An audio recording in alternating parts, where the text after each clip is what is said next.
Bismillahirrahmanirrahim. Alhamdulillahirabbil alamin. Hamdan syakirin wal 'aqibatu lil muttaqin. Wassalatu wassalamu ala asyrafil anbiya wal mursalin wa ala alihi wa sahbihi ajma'in.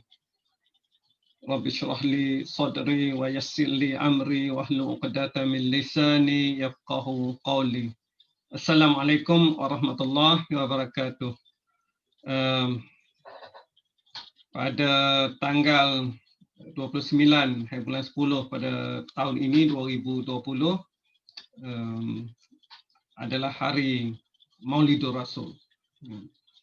Banyak sudah diperkatakan tentang Maulidur Rasul, berbagai program dilakukan. Saya hendak membawa satu sudut daripadanya yang saya kira kita perlu memperbesarkan sudut ini. Dan jikalah kita bertanya apa agaknya, kalau kita boleh bertanya, yang Rasulullah inginkan daripada kita semua terhadap hari Maulidur Rasul, kan?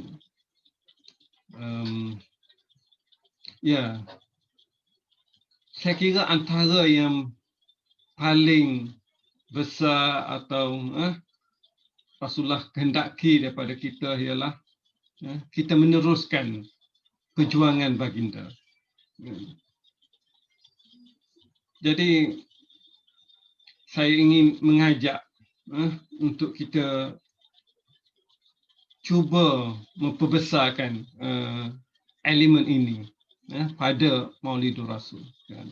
Tanpa mengecilkan elemen lain. Okey, saya hendak bermula dengan satu cerita.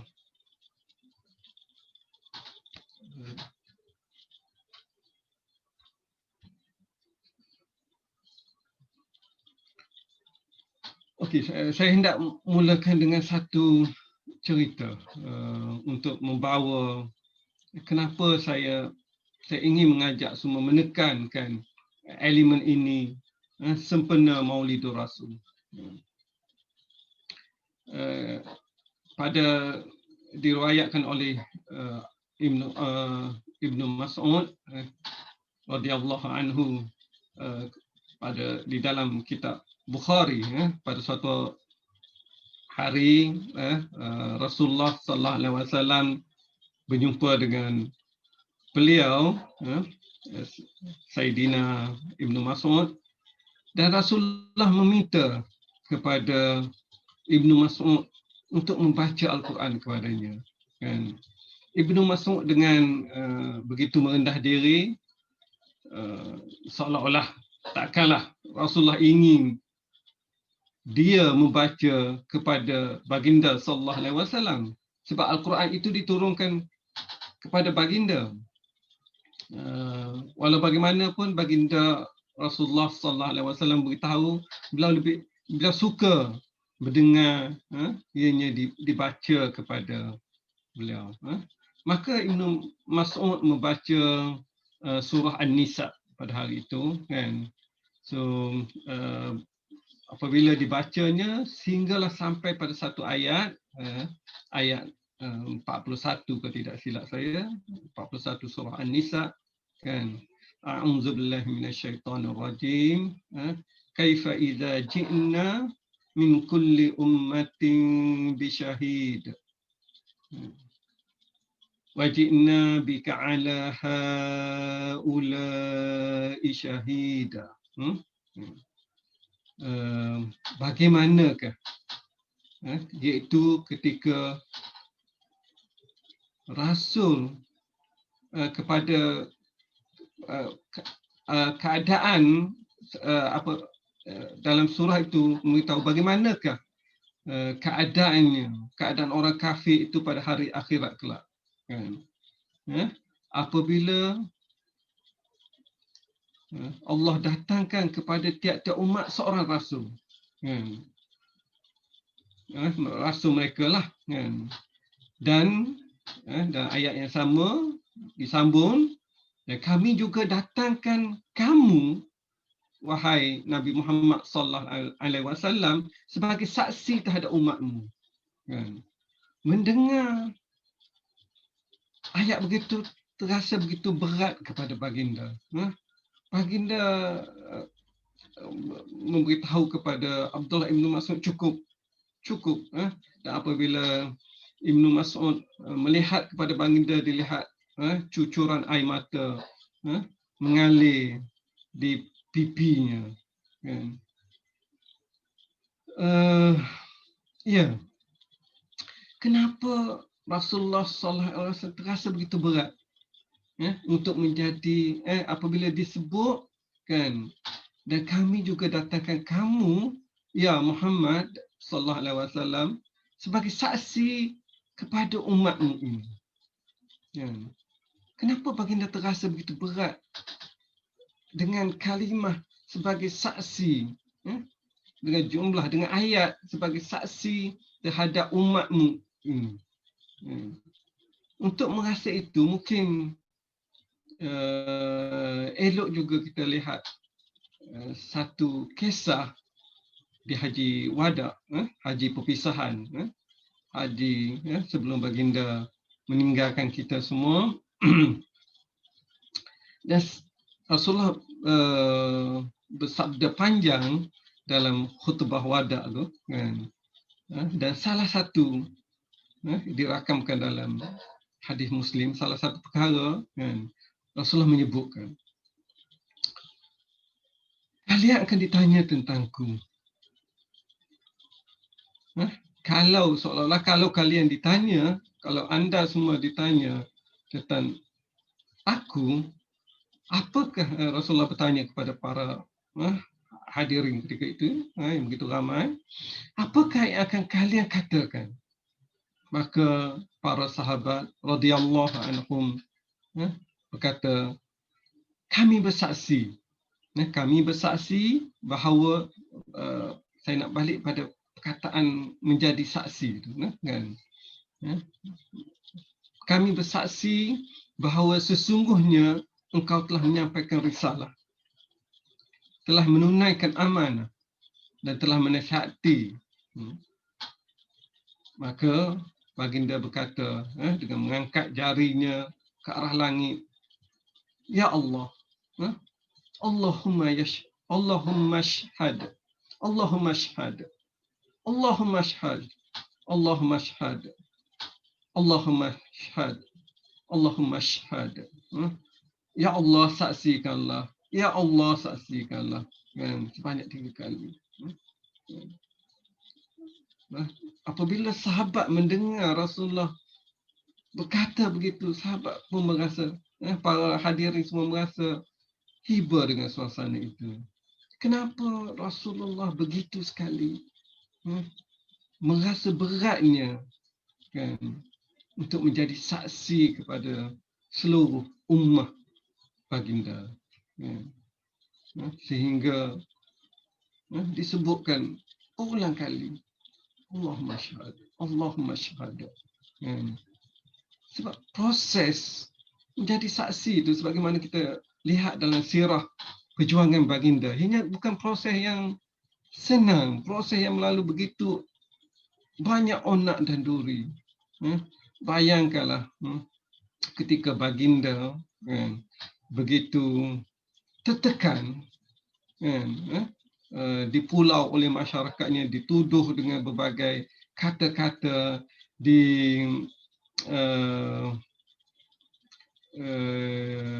dikatakan Allah tidak menyukainya, semua anak lelakinya tiada, kan, dalam boikot yang begitu teruk yang dihadapi oleh umat Islam ketika itu, dengan ditemani oleh isteri baginda,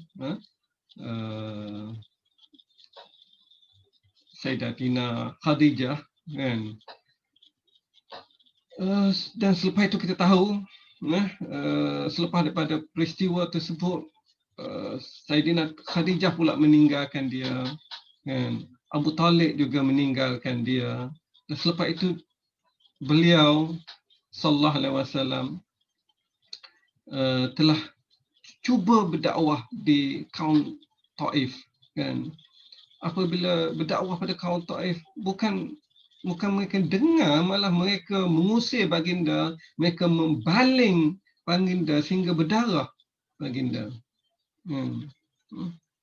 Itu sebahagian kecil daripada titik-titik dalam nota-nota dalam perjuangan baginda yang tidak mudah untuk menyampaikan risalah Allah di muka bumi ini, sehingga kita dapat nikmat yang kita kecapi, nikmat Islam, nikmat iman yang kita kecapi hari ini. Itulah yang menjadi saksi ini bukan suatu tugas yang mudah, kerana di dalamnya ada amanah, ada tanggungjawab, ada taklif untuk kita menyampaikan risalah Allah di muka bumi ini, kan? Dengan berbagai cubaan, berbagai ujian yang mungkin terpaksa dihadapi. Mungkin ayat ini boleh menerangkan dengan lebih mendalam, kan? A'udzu billahi minasyaitonir rajim. Wajahidu fillahi haqqa jihadi wajtabakum. Wajahidu fillahi haqqa jihadi. Berjihadlah kepada Allah dengan sebenar-benar jihad. Wajtabakum. Allah telah memilih kita semua untuk melaksanakan. Wajtabakum. Wa ma ja'ala 'alaikum fid dini min haraj. Sesungguhnya Allah tak jadikan pada kita kesusahan, kan? Sesuatu yang kita tak boleh menghadapinya. Millata abikum Ibrahim wassammakumul muslimina min qablu wa fi hadha liyakuna ar-rasulu shahidan 'alaikum wa takunu syuhada'a 'alan nas. Liyakuna ar-rasul, kan? Supaya Rasulullah liyakuna ar-rasul syahidan 'alaikum, supaya Rasulullah sallallahu alaihi wasallam menjadi saksi yang menerangkan kebenaran kepada kamu. Liyakuna ar-rasulu syahidan, menjadi saksi kata kamu. Bila kita baca terjemahannya, supaya Rasulullah sallallahu alaihi wasallam menjadi saksi yang menerangkan kebenaran kepada kamu. Tapi ada satu lagi, wa takunu syuhada'a 'alan nas, kan? Dan supaya kamu pula menjadi saksi kepada ummah manusia. Rasulullah akan jadi saksi pada kita, dan kita pula akan perlu menjadi saksi kepada ummah seluruhnya. Kita perlu menyambung. Rasulullah menyampaikan kepada kita, dan kita perlu sampaikan kepada ummah.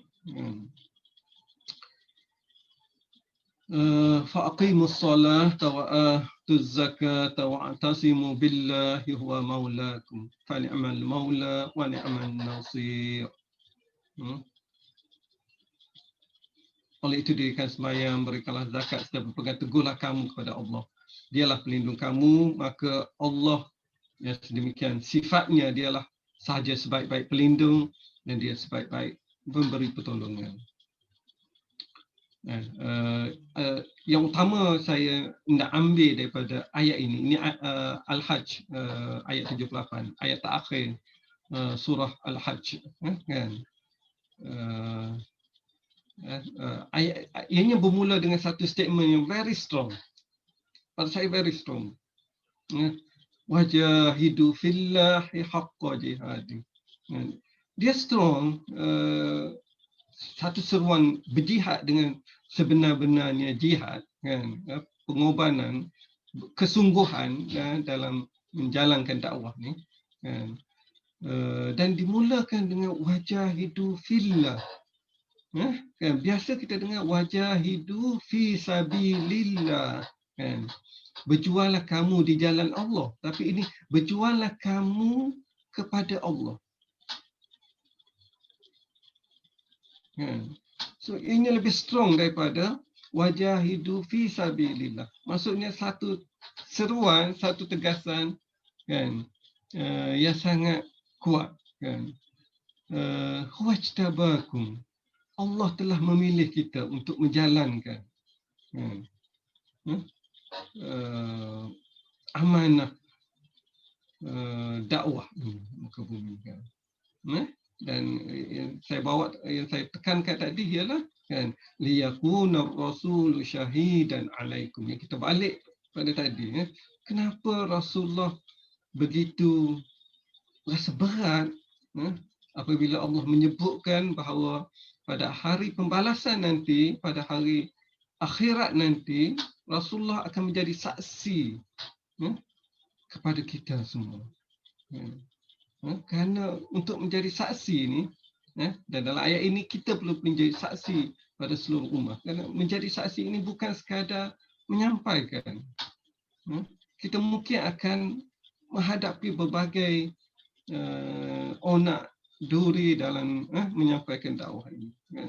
Dan apabila kita sebut menyampaikan dalam konteks kita sekarang ini, tidak bermakna kita semua perlu menjadi pembicara. Kita juga boleh menjadi penyokong-penyokong untuk menjayakan gerakan-gerakan dakwah, menggerakkan dakwah, menyampaikan dakwah ke seluruh. Juga membina sistem-sistem yang Islam kehendaki. Itu akan semuanya akan menjadi elemen-elemen penting kepada dakwah tu. Dengan ayat yang begitu berat ini dan dengan seruan yang jelas bahawa kita juga perlu jadi saksi pada seluruh umat, saya kira inilah antara sebab besar saya kira kita kena memperbesarkan Maulidur Rasul ni dari sudut menyambung mata rantai tugas-tugas baginda sallallahu alaihi wasallam, agar kecintaan kita kepada baginda diterjemahkan dalam bentuk kita bersedia, kita berusaha setakat yang kita mampu untuk menyambung kerja-kerja baginda sallallahu alaihi wasallam. Sebagai satu inspirasi lah kepada kita semua. Saya nak bawa satu kisah Presiden pertama ABIM, Profesor Dr. Razali Nawawi. Dia kebelakangan ini setelah mengalami pelbagai perjuangan hidup dalam menyampaikan dakwah, beliau berada di luar negara pun beliau sentiasa memikirkan bagaimana untuk menggerakkan dakwah. Kebelakangan ini beliau diuji dengan begitu berat sekali. Beliau telah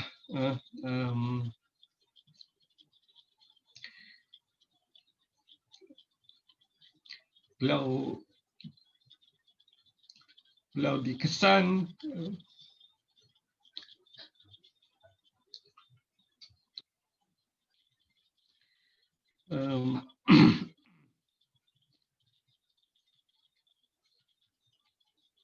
beliau telah dikesan mengidap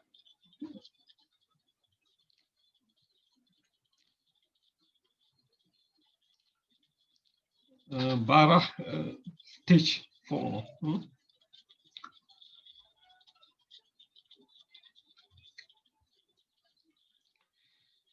Sebenarnya agak berat. Kita semua tahu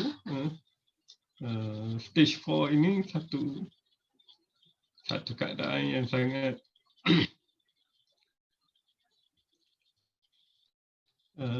sangat berat.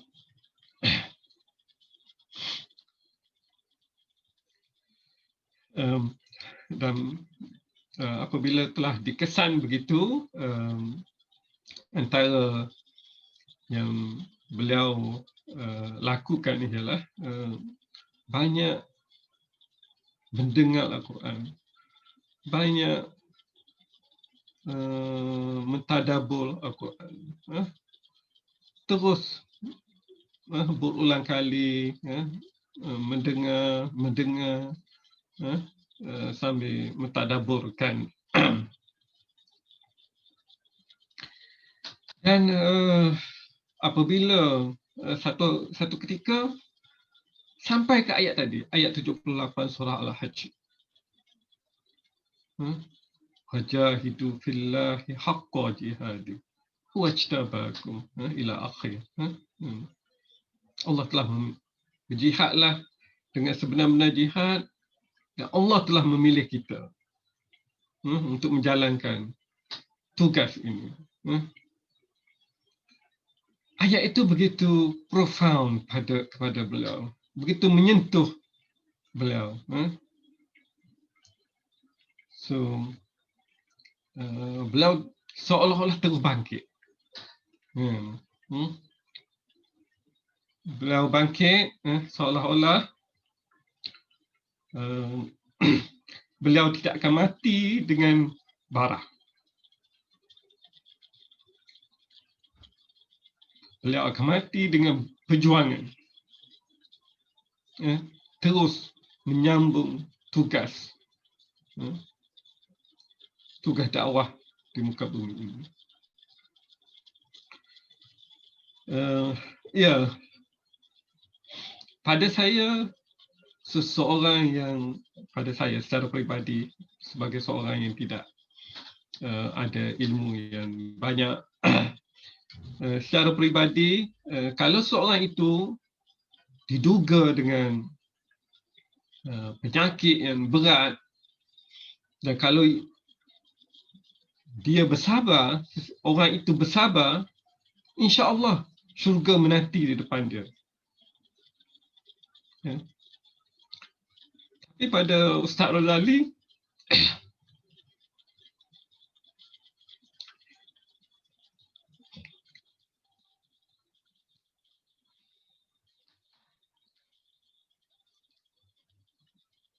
ini tidak cukup begitu.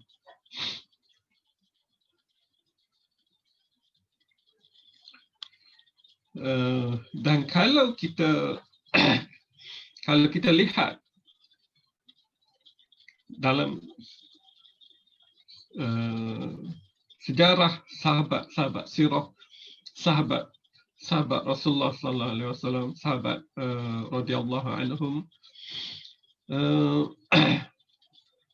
mereka ni kebanyakan berada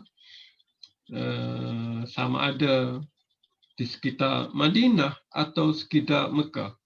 Dan kita semua tahu bahawa beribadat di sana, beribadat di Mekah, maksud saya beribadat di Masjid Nabawi atau Masjidil Haram Mekah, pahalanya begitu besar. Beribu-ribu, beratus ribu, sangat besar. Bayangkan kalau kita berada di sana, beribadat dengan begitu lama di sana, begitu banyak pahala yang kita bakal dapati. Namun, saya setakat yang saya tahu, walaupun tidak jumpa dan disebut, banyak kali juga orang menyebutkan, sekali lagi walaupun saya tidak jumpa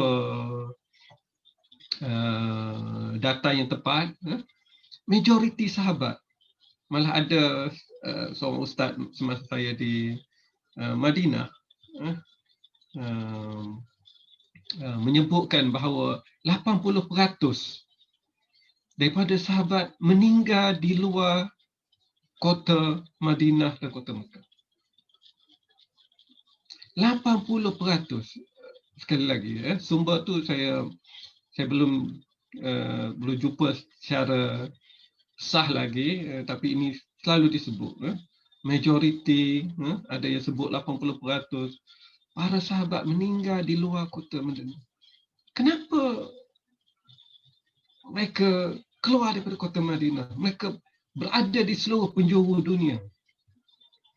Mereka menggadaikan nyawa mereka. Mereka begitu bersusah payah. Berpeluh dengan darah.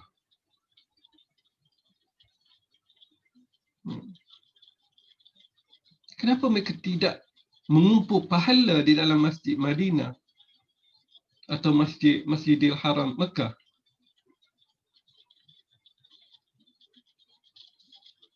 Kerana perjuangan itu lebih besar pahala dia daripada itu semua. Maka itulah sahabat-sahabat, sahabat-sahabat radhiyallahu anhum, bertebaran seluruh dunia, menyambung mission, tugas sebagai khalifah Allah di muka bumi ini.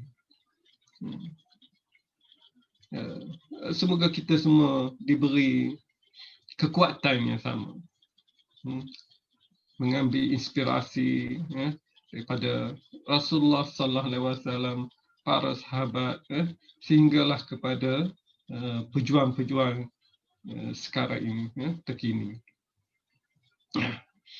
Ya, kalau kita tidak memperbesarkan Maulidur Rasul sebagai hari untuk kita menyatakan cinta kita kepada baginda sallallahu alaihi wasallam dengan meneruskan tugas baginda, kita akan menghadapi suasana di mana orang yang ingin bekerja di jalan Allah ni sangat sedikit. Atau ini jadi terlalu institusi. Maksudnya kita hanya mengharap kepada institusi awam yang ada, yang sedia ada. Sedangkan masalah ummah hari ini begitu banyak. Siapa yang hendak membantu masalah ummah? Saya dapat data dari 2005 hingga 2015 kan. Lebih pada 500,000 terdapat lebih pada 500,000, lebih setengah juta anak-anak yang tidak sah, yang telah didaftarkan, yang tidak sah dan telah didaftarkan. Ya, anak tidak sah ni tak semestinya anak luar nikah, tapi saya kira majoritinya, sebahagian besarnya yang tidak ialah anak luar nikah.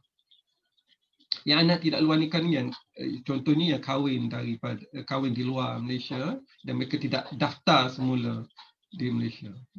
Tapi lebih pada setengah juta ini angka yang sangat besar. Apa yang kita buat? Apa yang kita dah buat? Yang terlibat dengan dadah, pergi ke penjuru-penjuru. Saya jumpa dengan seorang warga Felda. Saya tak sebut tempatnya. Ialah ini tidak semua tempat. Dia bila bertanya tentang, saya ingat saya ada tahu 1-2 tempat Felda berdekatan dan saya mengetahui betapa teruknya suasana apabila masyarakatnya terjebak dalam dadah. So saya rasa yang saya tahu tu dah agak besar. Tapi orang yang saya jumpa ni beritahu, dia kata di tempat dia hanya tinggal beberapa orang anak muda yang tidak terkena najis dadah. Hanya tinggal beberapa orang anak muda. So bayangkanlah, siapa yang nak buat kerja-kerja ni semua? Ini kita tak cerita nasib ummah di seluruh dunia lagi, dihina, dizalim, bunuh.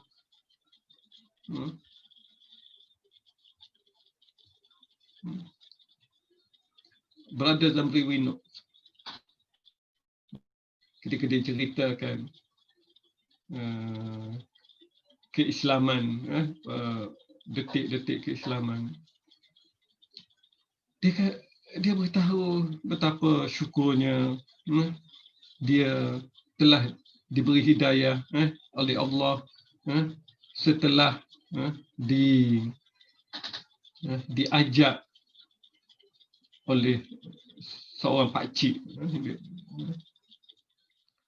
Cuma statement dia sangat mengesankan kami yang mendengar. Dia kata, kalau akhirat kelak, kalaulah dia tak Islam, di akhirat kelak, kalaulah dia tidak Islam, kerana tak ada orang menyampaikan pada dia, dia kata dia akan dakwa semua orang. Dia akan dakwa semua orang. Kenapa tidak sampai ke Islam kepada dia?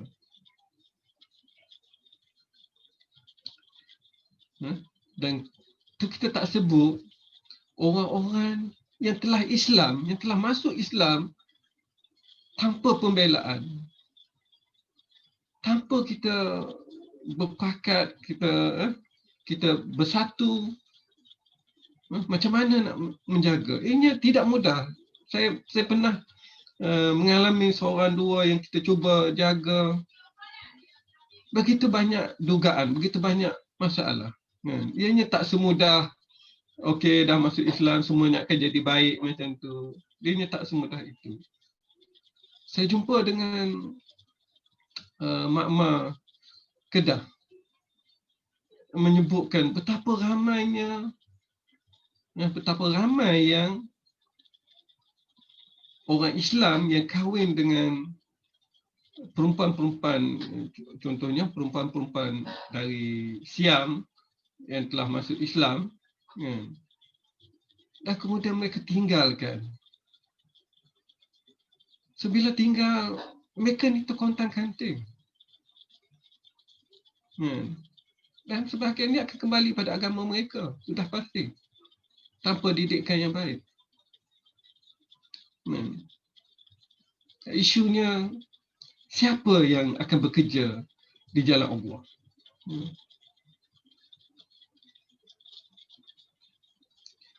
Jadi, saya kira itulah salah satu sebab besar, saya kira, Maulidur Rasul ini perlu diingati sebagai memperkukuhkan cinta kita kepada baginda sallallahu alaihi wasallam dengan menyambung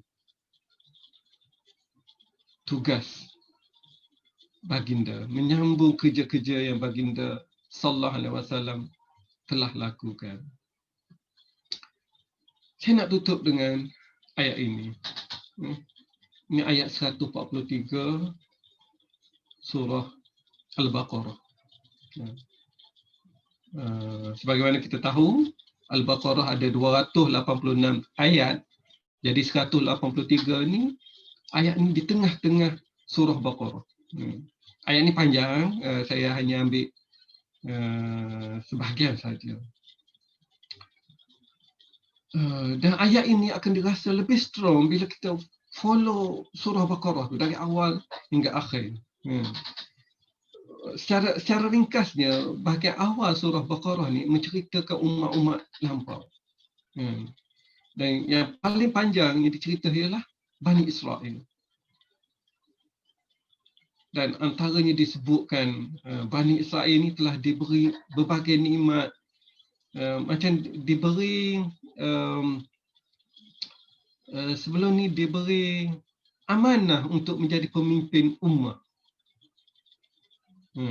Dengan berbagai kelebihan, diutuskan dengan begitu ramai para nabi kepada mereka. Dan disebutkan dalam surah Al-Baqarah betapa mereka, sebahagian besar mereka telah fail dalam menjalankan, sehingga mereka menjadi kaum yang dimurkai Allah. Jadi di tengah-tengah, selepas pertengahan ni pula, dia cerita ummah baru, ummah baru ni merujuk pada ummah Nabi Muhammad sallallahu alaihi wasallam. Jadi di tengah-tengah ni dia menceritakan perpindahan amanah, pemindahan tugas daripada umat lama kepada umat yang baru. So dalam memindahkan itu, so antara ayat yang sangat terkesan, ayat 143, betul-betul di tengah-tengah. Dan dia juga di tengah-tengah pemindahan arah kiblat. Sebelum ni kiblat kepada Baitul Maqdis, sekarang ni Baitul Haram. Seolah-olah dia juga macam memberi signal perpindahan daripada Bani Israel kepada ummah baru, ummah Nabi Muhammad sallallahu alaihi wasallam. So akan jadi ayat ni begitu terasa berat. Wa kadzalika ja'alnakum ummatan wasata. Demikianlah kami akan jadi kamu umat pertengahan. Umat pertengahan ni tak terasa strong kalau kita tak rasa apa yang para mufassir sebut tentang ummah wasata. Ada sebut the golden generation, umat terbaik, the best ummah. Allah jadikan kita ni the best ummah. Tapi sebagaimana kepada Bani Israel juga, Allah menyebutkan Allah memberi begitu banyak nikmat kepada Bani Israel, memberi banyak keistimewaan kepada Bani Israel. Maksudnya bila Allah beri sesuatu, ianya tidak mutlak macam tu. Kepada Islam juga, kepada orang Islam juga tidak mutlak macam tu. Kepada orang Islam. Kita telah baca, kalau kita refer pada surah Baqarah, perjalanan ummah lama. Seolah-olah sekarang ni kita sedang menjalani sejarah baru. Sejarah baru sama ada kita akan terikut dengan ummah yang lama atau kita membina ummah yang kendaki oleh Allah. So, litakunu syuhada, ingat semula Al-Hajj tadi. Litakunu syuhada 'alan nas wa yakuna ar-rasulu 'alaikum syahida. Wa kadzalika ja'alnakum ummatan wasatan litakunu syuhada 'alan nas wa yakuna ar-rasulu 'alaikum syahida. Kami jadikan kamu ummah terbaik supaya kamu menjadi saksi pada semua manusia. Kami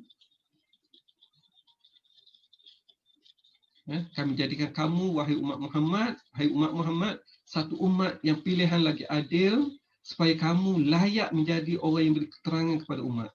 Kamu menjadi saksi kepada umat. Kamu menyampaikan risalah Allah kepada umat ini. Dan kalau kamu sampaikan, dan Rasulullah sallallahu alaihi wasallam pula akan menjadi orang yang menjadi saksi kepada kamu. Okey, semoga Allah memberi kekuatan kepada kita semua, supaya kita boleh menjadi saksi kepada ummah, supaya di akhirat kelak Rasulullah sallallahu alaihi wasallam, figure yang kita cintai, figure yang kita raikan, figure yang kita ingati di Maulidur Rasul ini, akan menjadi saksi kepada kerja buat kita dalam menjalankan risalah Allah di muka bumi ini. Wallahu alam. Assalamualaikum warahmatullahi wabarakatuh.